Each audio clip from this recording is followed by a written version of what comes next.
Well, it's good to be here with you all. I'm glad that you came, even though you knew you had a guest preacher. This is a time when you sneak away. Hey, the pastor's away, so let's go.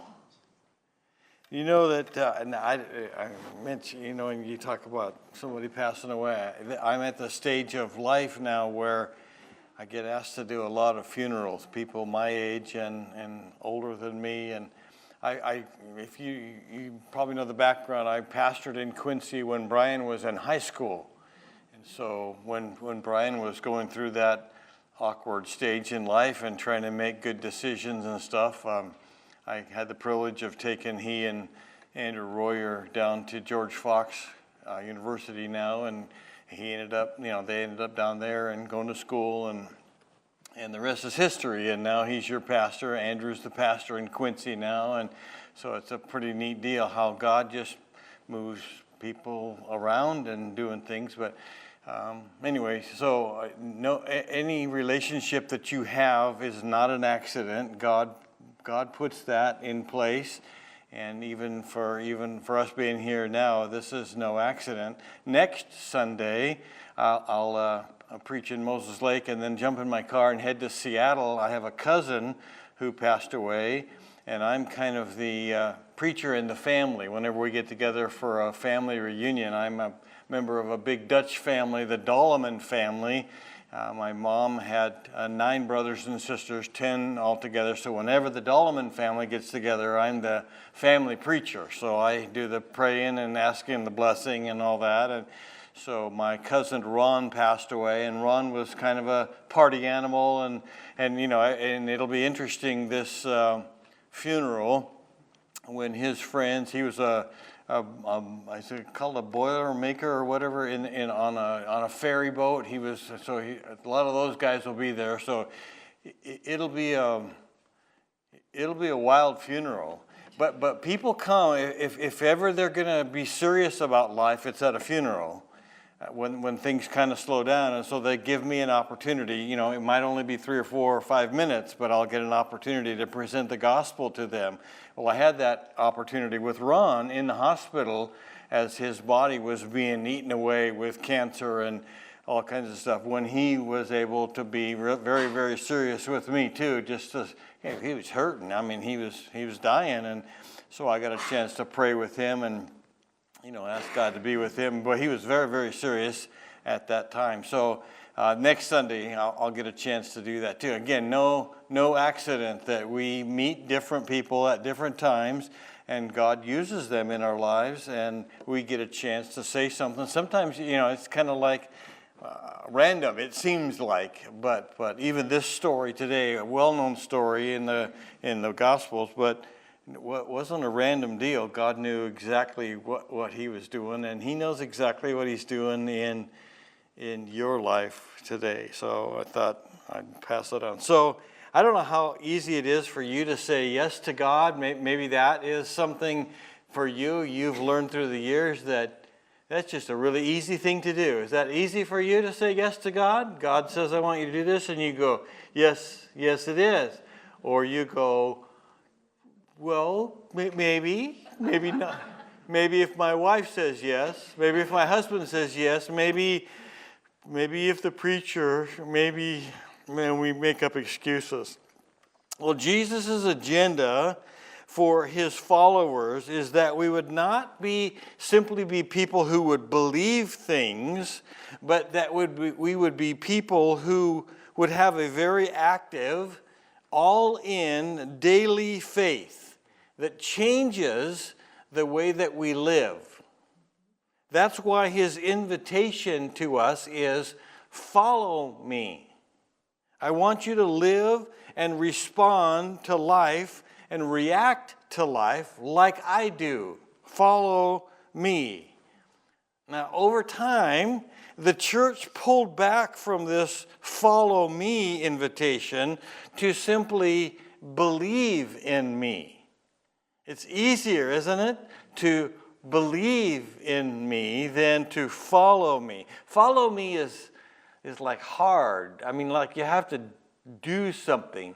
If you just say, I believe, then that leaves you some loopholes, right? And we like loopholes. We like kind of the, I believe, and I don't want to do it, but I believe. Have you heard that before? I'm not going to do what Jesus said, but I believe in him. And then we kind of get into this argument, well, then you don't really believe. Oh, no, I believe. Oh, I believe. God the Father, Son, and Holy Spirit. I believe. Then why don't you live for him? Well, that's a whole different story. But I believe. And then we get lost in the weeds. I believe, but I'm not going to do what Jesus modeled. I believe, but I'm not going to forgive. Jesus said to forgive, but I'm not going to do that. Not that one. My situation is different. If you knew my story, I know Jesus died on the cross, and he said to forgive, but not me. Really? But I believe. Jesus did invite people to believe in him, but he never intended for any of us to stop there. Believe in me is simply the threshold for follow me. In fact, Jesus invited people to follow him before he invited them to believe in him. Come and see. Follow me. Come and see. Come check it out. The follow part is what he knew would ultimately build and confirm their belief in him. I believe because what he's done for me. He changed my life. But just believe is a whole bunch easier than following, right? So it's safer, it's less demanding, it doesn't require you to change. Again, it leaves loopholes. You just make a decision in your head. You just say, I believe, I'll believe, everybody believe, I believe, we all believe. But Jesus didn't invite people to simply believe true things. He invited people to live a life that reflected on awesome and bold confidence in God. So the question he wants us to ask ourselves today is this. What would I do if I was absolutely confident that God was actually with me? What would I do if I was absolutely confident that God was actually with me? Would that change what you and I do? How would I respond to situations? Maybe what you're in right now, what you might do even this afternoon. How would I react? How would I live my life? Now, you might say, well, boy, that would take a lot more faith than what I have. If I absolutely was confident God was with me, I could do, what would you do? And God would say, well, you want your faith to grow so that you can act out that God-filled, that Spirit-filled life? Can you really live a Spirit-filled, a God-filled life? Well, as I go through my walk with God, there's several things that come to mind. A couple of things that cause our faith to grow, and I'm sure you can relate to some of these, that our faith grows when our faith intersects with God's faithfulness. When our faith intersects with God's faithfulness. When we step out and do what we think God wants us to do with no guarantee of how things are going to turn out. And then after we step out and obey God, whatever that is, and we experience God's faithfulness on the back end, our faith grows. Have you experienced that? It's like, oh, no, I know, and you're nervous and so. And then God shows up and you go, oh, that was great. And now you can do that like maybe the first time you ever preached? Anybody preached? See, some of you are going like, ain't going to happen. But the first time you do it, it's scarier than I'll get out. The second time is a little better. The third time, and then by the time you do it 500 times, it's like, well, yeah, there's going to be people falling asleep on you and people smirking at you and people taking notes and playing on their phones and all kinds of stuff. Well, that's just a part of the whole thing, but you don't get near as nervous. It's like a muscle. If you don't exercise it, it doesn't grow. Faith is like that. If you don't exercise it, it doesn't grow. Well, I'm not going to do that. Okay. But when we experience God's faithfulness, after we put our trust in Him, we actually experience God at work in us. If you do decide to preach sometime or to share sometime, and somebody comes up to you and says, have you been reading my mail? Did my wife talk to you? How did you know exactly what I was doing?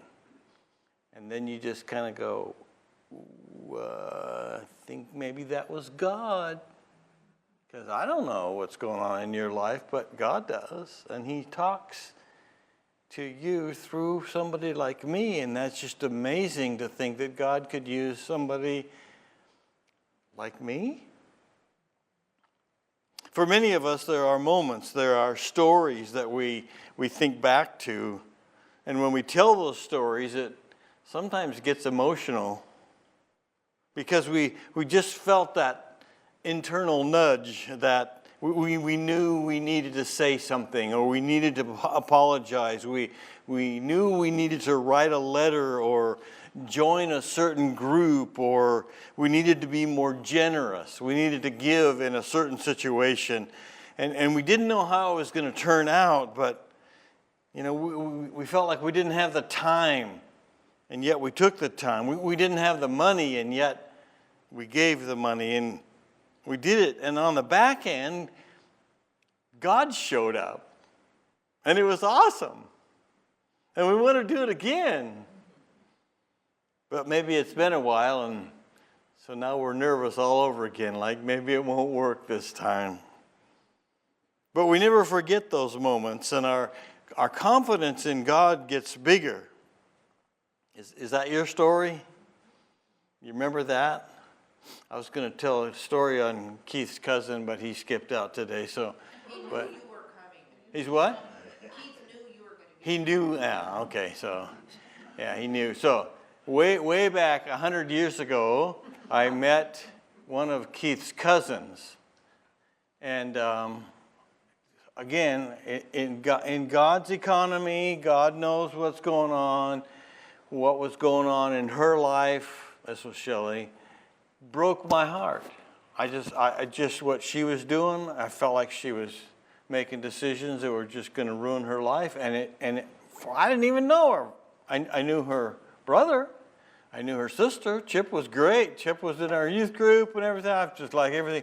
But Shelley was a little idiot, you know. And so, but instead of making me mad because she was being an idiot, it broke my heart. I just thought, I gotta do something to help out. And so her brother and I committed ourselves to pray for her that night. I don't think either one of us were Christians at that time, but I mean, it just did something. It was one of those weird little God things, but God used that, and that night was the night that I felt like God was saying to me, you know, you're not going to be able to help her out until you get things right with me, and that was the night I committed my life to Christ. And He used Shelley, who's a mess. I don't know if she's still a mess, but she was back then, but God used this mixed up little gal in my life to call me. And you know what I'm still doing today? I'm still working with Young Life and teenagers and teen moms and junior high they call it wildlife for junior highs because they're wild, but trying to help teens make decisions to follow Christ. So we're doing this Columbia Basin Young Life and reaching kids for Christ, and it's like, why would I do that? I'm too old to work with teenagers. Aren't I? Please tell me I'm too old to work with teens. But I'm working with teenagers still. I mean, that changed. That was 100 years ago that happened. But God did something in my life, and God's doing things in your life too. And it's amazing because you and I can see the same thing, and it impacts you and doesn't affect me at all. You see something, and you see something on the news, and for some it makes you mad, and for somebody else it breaks their heart. You're sitting there, and one of you is crying, and the other one's mad. What's that?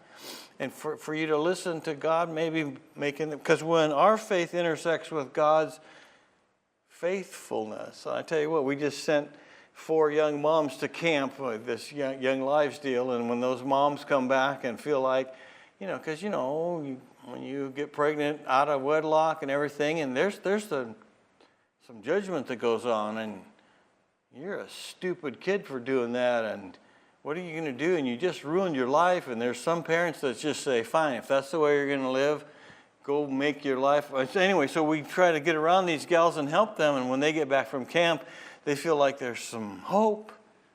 Maybe I'm not an idiot. Maybe I haven't ruined my life. And they come back, and maybe I'll have to bring one of them sometime to share, because they feel like, okay, I screwed up, but I'm not done living, and this little person's not to blame.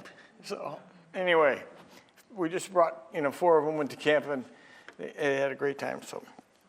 So as our faith intersects with God's faithfulness, our faith has a chance to grow. Secondly, our faith, when we push through our inadequacy to say yes to God, our faith has a chance to grow. When we push through our inadequacy, because all of us have that tendency to feel inadequate, don't we? And do you know you have an enemy to your soul who wants to call you everything negative? You can't do that. You can't. No, you're too young, too old, too fat, too stupid, too whatever. You can't do that. Who do you think you are? God's not going to catch you. God's not going to help you. You're going to look like an idiot. You ever heard anything like that? That's your enemy talking to you, telling you how stupid you are. The first time you step out of your comfort zone to serve someone else in a way that you don't feel prepared for, you don't feel adequate, but you know you're supposed to do something, and then God shows up, that's kind of cool. And again, I go back to my little example of this whole preaching deal. If you get a chance to share your testimony, this crazy deal. So I'm in Wenatchee at this Young Life event, and some guy comes up, older guy, well, in his 60s, like me.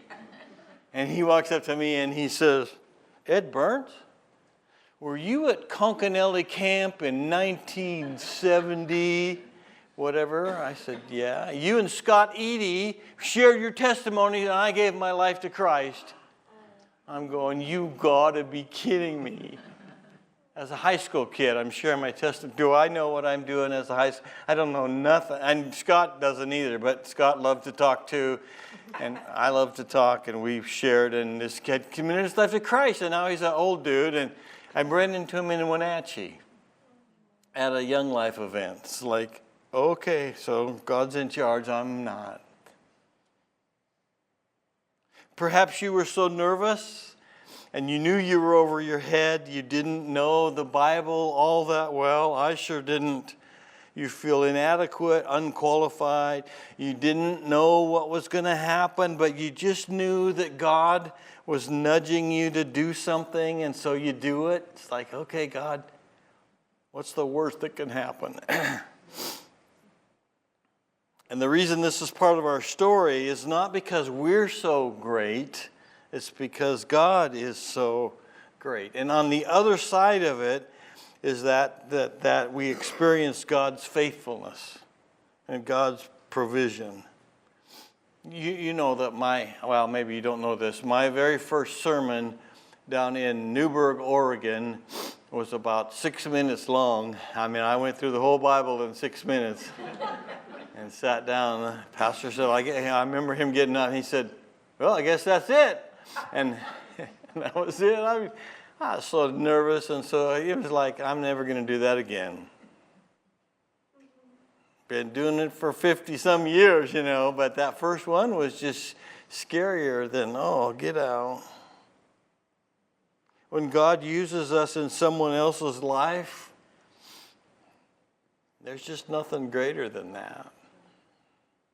Pushing through our inadequacy to say yes to God grows our faith.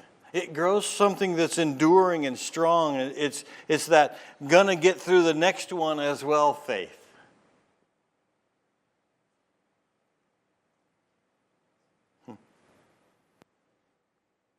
Whatever it is, if we push through that, when we experience God's faithfulness, then our faith grows. And the other thing about this is you have no idea what you might do, what God might do through you if you listen to Him. If you just do what He says, you just don't know. And again, the older I get, the more I hear stuff like that. You don't. Do you remember back when? Nah, I don't remember back when. As we get older, some of you, when you get to be my age, just like you don't remember half the stuff. Do you remember when you did that? No, I don't remember. I got grandkids at home now are visiting us this week. It's good to be away for this morning anyway, but they're 14, 12, and 10. And they never stop. It's just full of energy, but we're impacting them and they're impacting us, and it just never stops. But if we impact each other, if we continue to say yes and follow Jesus, then they see our example. And hopefully one day they'll choose to follow Him too. So I want you to see today how Jesus taught this to His first followers. And again, this very well-known story. In fact, this story is the only miracle that's recorded in all four Gospels. Other than the resurrection of Jesus, the Passion Week of Jesus, other than that, this is the only miracle that all four guys, Matthew, Mark, Luke, and John, all four recorded this one. No other miracle is recorded in all four Gospels. And you think, well, now why was that? Why didn't John record what Mathew recorded, which more, it's like, why would all four of them remember this?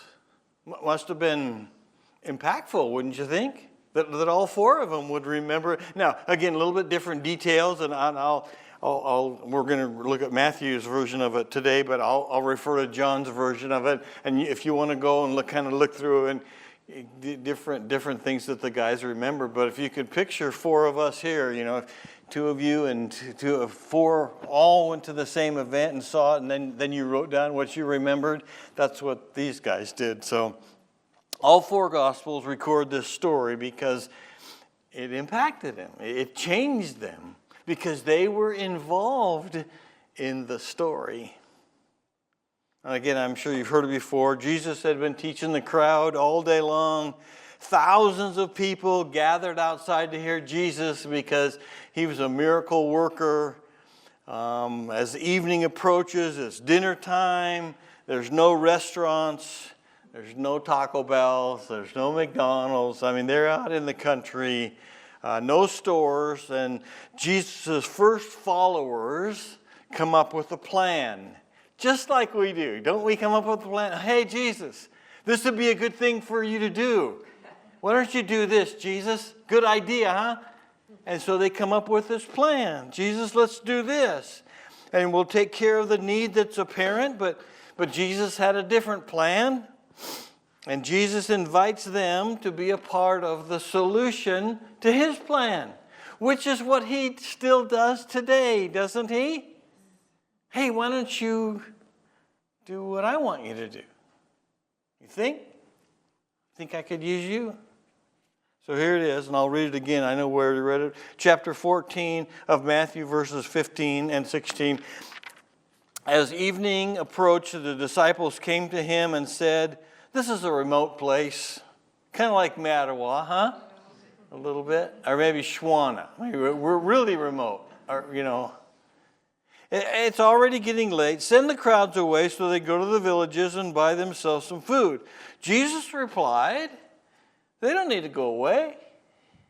You give them something to eat. So the disciples asked Jesus to do something, and Jesus asked them to do something. Isn't that just like Jesus?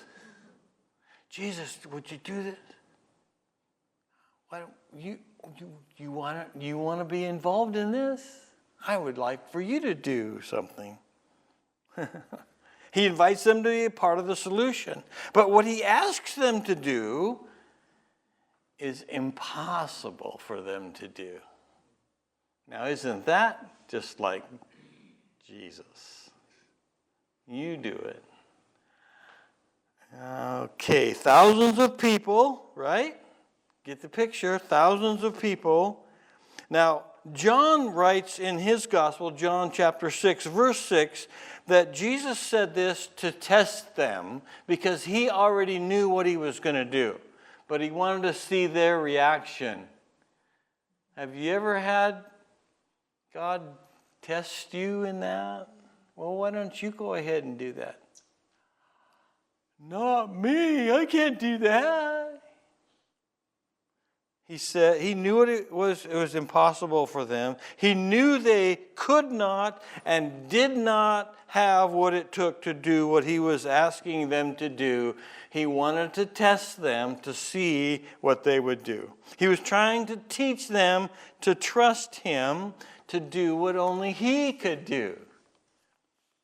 So when you get asked to do something that you feel like is impossible, what do? Pout, cry, moan, complain, blame God, quit churches, go to another church, blame the preacher, right? I mean, there's all kinds of things you can do. Blame the devil. The devil made me do it. That's what it was. The devil was in the sound system. That's why it didn't work. There's all kinds of stuff. So they respond to Jesus just like we do. They say, we can't do it. Verse 17 of chapter 14 in Mathew, we have here only 5 loaves of bread and 2 fish. They answered. Well, how did they know how much they had? Somebody did a little work, didn't they? You have one perfectionist in there. Somebody's already counted what they have. How did they know they had 5 loaves and 2 fish? So, somebody is an organizer here. They've checked out this little boy's got a lunch. I bet you it wasn't Peter. He didn't know what was going on. Andrew, one of the disciples, found a kid with a little lunch that he was willing to share. It wasn't much, 5 loaves, 2 fish, for thousands of people. In fact, he even said that. What is this? What is this going to do? But here's what we have. And I love what Jesus does next, and this is the whole sermon in a nutshell. This is how big problems are solved. This is how church-wide problems are solved. This is how community-wide problems are solved, how nationwide problems are solved, and how worldwide problems get addressed. This is an invitation to all of us. Jesus says, bring me what you got. You just bring me what you got. Matthew chapter 14, verse 18, bring them here to me. You just bring me what you got. He didn't say, go get something that you don't have. He didn't say wish and hope and holler and dance around. He didn't say cry and moan and complain. He didn't say go to the big church, ask them. No, he just said, just bring me what you got. But I don't have very much. Just bring me what you got. I know it's not much, but bring it to me. And here you and I stand. But it's not much. But I'm too old. But I'm too young. But I don't have enough education. but I live in Mattawa. But I'm not from the big city. But I don't have my PhD. Good. We stand with our loaves and our fish. Some of you have more loaves than you have fish. Some of you have more fish than you have loaves. We don't all have the same resources or capability. But we all have a little something, don't we? It might be just a little bit. And every single one of Jesus' followers is invited to bring to him whatever it is you have. He doesn't say, bring what you don't have. Just bring me what you got. You want me to do something? I want you to participate. You want me to do something big? Have you been praying for change? I want you to participate in that change. So you bring me what you got. Is something breaking your heart? Bring it to me. Bring that to me. Is it really getting to you? There's a reason it's getting to you. Bring me what you got. And here's what Jesus wants us all to learn. I will do what I can do and trust God to do what only He can do. I will do what I can do and trust God to do what only He can do. Would you say that with me? I will do what I can do and trust God to do what only He can do.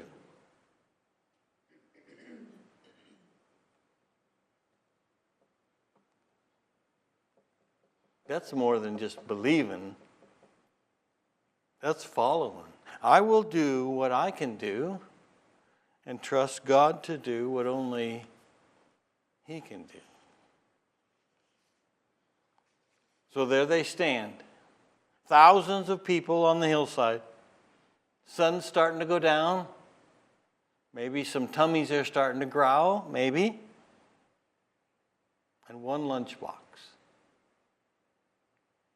And Jesus does what He always does. He uses them to meet the need. I mean, just parenthetically throw this in. Does He have to use them? Does He need them? Does He need their little puny lunchbox? Does He need their lack of faith? Does He need? He uses them. He always uses us to make a difference. Matthew chapter 14, verse 19. Then He directed the people to sit on the grass. Taking the 5 loaves and the 2 fish and looking up to heaven, He gave thanks and broke the loaves. Then He gave them to the disciples, and the disciples gave them to the people.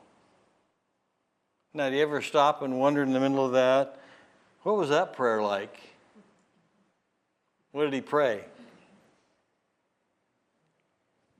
Matthew says He just gave thanks. Thanks. Do you think that was it? I just try to stop in the middle of that. What was it? Thanks for the food, good meat, good God, let's eat. Yeah. What did He say? He said something. I mean, there's 5,000 people there, men, plus the women and the children. So there was probably 20,000 people there. They couldn't all hear Him. What did He say? The disciples probably heard Him. I think maybe it was a prayer. If you recall the prayer outside of Lazarus' tomb, do you remember that? Because it stopped right before Lazarus' tomb there, and he stopped and he prayed. And he prayed this little prayer like, God, you and I are, and we know what's going to happen, you know what's going to happen, but I just want them to know that you and I are, we're tight, and so, boom, and Lazarus comes out of the tomb. It's like, are you kidding me? Kind of a prayer. I think it was a prayer like that. Like, God, you and I are, it's like, this is not 5 loaves, 2 fish. This is nothing for you. But just so they know that you know. What did he pray? I want to know if they closed their eyes. Do you close your eyes every time? Okay, let's bow our head and close our eyes. Why are we bowing our head and close our eyes? There's 5 loaves and 2 fish. What's going to happen? Did a food truck back in? Beep, beep, beep, and they unloaded all the Big Macs and everything. What happened? And the food started did it just multiply? Because it just says Jesus handed them to the disciples. And he kept handing it, evidently. I mean, they just kept, because they didn't do it. They just gave whatever they were handed.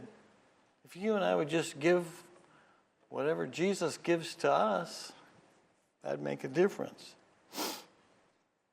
I just want everybody here to know that it's you. Jesus probably said, I'm going to do this. And so he gave the food to the disciples. And you know what the disciples did with it?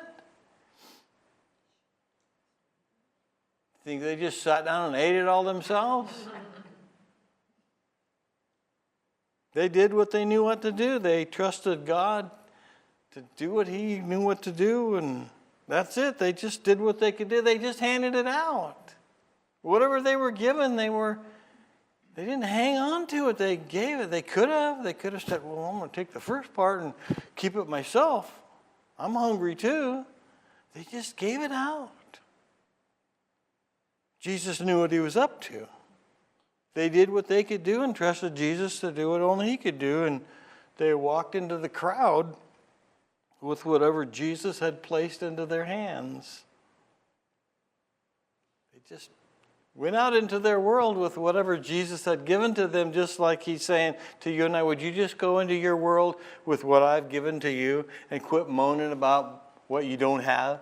Yeah, but I don't have enough. Yeah, but if I win the lottery, then would you just, you and that stinking lottery, right? If you win the lottery, if you win the lottery, somebody will probably shoot you. So don't pray that you'll win the lottery. That could be the worst thing that happens to you. And as a reminder of God's provision, you remember what happened in the next verse? They each received a basket full of blessings. At the end, Matthew chapter 14, verse 20, they all ate and were satisfied.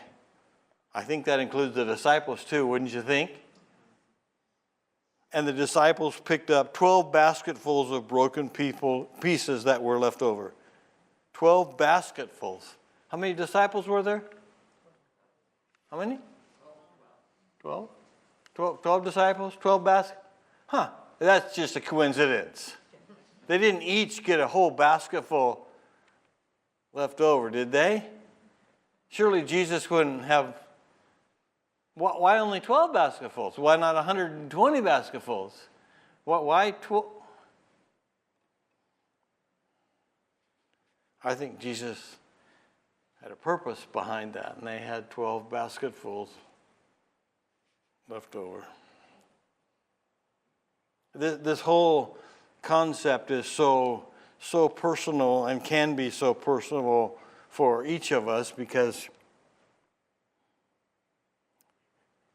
he takes each one of us with our little 5 loaves and 2 fish, and he'll do in us amazing things if we'll just say yes to God. Or we can say, well, I believe. No, I believe. I'm not going to do it. I'm not going to forgive that person, not that person. I can forgive all this other stuff, but not that person. I got to hang on to that one because that one really hurt. And if you knew my story, oh, okay. That's your call. You can do that if you want to. But I believe.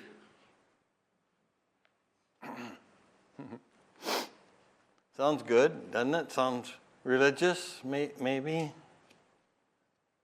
But I've seen God do some just really amazing things. In fact, it was about 20 years ago that we started a church in Moses Lake, and we didn't have a building, and we didn't have any people. So I just went around and started talking to people, and Felt like that's what God wanted us to do, and we went to the movie theater and asked them if we could meet there. They made popcorn for us, and we met before they showed movies. So we met at 10 o'clock at the movie theater, and people started coming, going, you can't have church in a movie theater. They show bad movies in a movie theater. So we just covered up the posters with our church little flyers and stuff. Covered it up, and we talked about Jesus in the movie theater. Is that okay? And people gave their lives to Jesus, and then they started showing the movies earlier in the day, so we had to preach quicker. And then we moved to the high school theater and moved there. We had all day long. We could preach all day long there at the high school theater. Then COVID hit. And they kicked us out of high school because, you can't be there because you might make somebody sick. So we bought a little church building, and we're still in that. I was over mowing the grass over there yesterday. But anyway, so, just God did that amazing. And I'm sure the story of this facility is just amazing. God just did that. What? Why do you have that out in the middle of, aren't you out in the middle of nowhere out here? What are you doing? What is this? And God is changing lives. That's the way He works. So, how communities change, how the world changes, it's one lunchbox at a time. Saying yes to God allows us to experience God's power in our weakness and God's faithfulness when we trust Him. He knows what He's doing, and our job, our privilege is to say yes to Him. God, whatever you want to do, the answer is yes. I want to do what you want me to do. Saying yes allows us to experience His power in our weakness and God's faithfulness when we trust Him. And then when He is faithful and He comes through, then we have the privilege, and again, you've seen the other side of the coin of people getting arrogant. Well, I'm pretty good. I'm pretty good. You know that. Give me money, send me money. If you send me money, God will bless you. That kind of, that's like, oh, shut up. That's not anything. It's God's faithfulness, and it's saying yes to Him as He leads you and He directs you. So, bottom line is what we, in the middle of the message, I will do what I can do and trust God to do what only He can do. I will do what I can do and trust God to do what only He can do. So I want you to just reflect on that for a second, and perhaps the Holy Spirit will say to you, even as we just take for a minute. I'll just pause for a minute, and then I'll close in prayer. But just for a minute, for us to sit in silence, and just for you to say, again, you don't have it memorized yet. Maybe I'm still reading it. I will do what I can do, and maybe the Holy Spirit will say, "How about that?" And then see if you immediately respond. Well, not that. It's amazing what we do. Well, but not that one. I will do what I can do. Yeah, but not that one. Okay. I will do what I can do and trust God to do what only He can do. I will do what I can do and trust God to do what only He can do. Let's just take a minute, and then I'll close in prayer.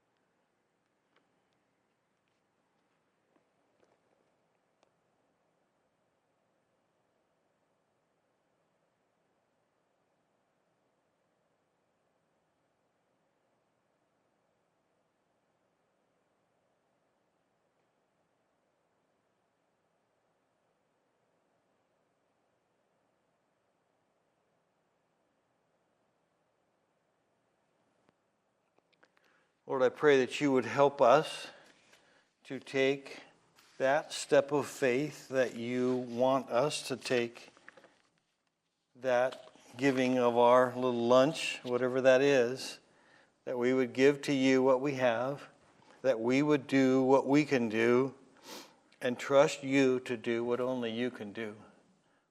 And then, Lord, when you show up and you do it, I pray that you would help us to realize it's you. It's you working, and it's not because we're so good or so cool. It's because you're doing the work in us, and you use us. So use our little lunches. Use our loaves and fishes. Use the talents that you've given to us, and help us to make a difference in this world, just like you did with your first disciples, just like you continue to do with your followers today. Lord, thank you for this truth. Thank you that you recorded it, had your guys recorded in all 4 Gospels so we can get it over and over and over again. Help us not to forget to do what we can do and trust you to do what only you can do. We love you, Lord. Amen.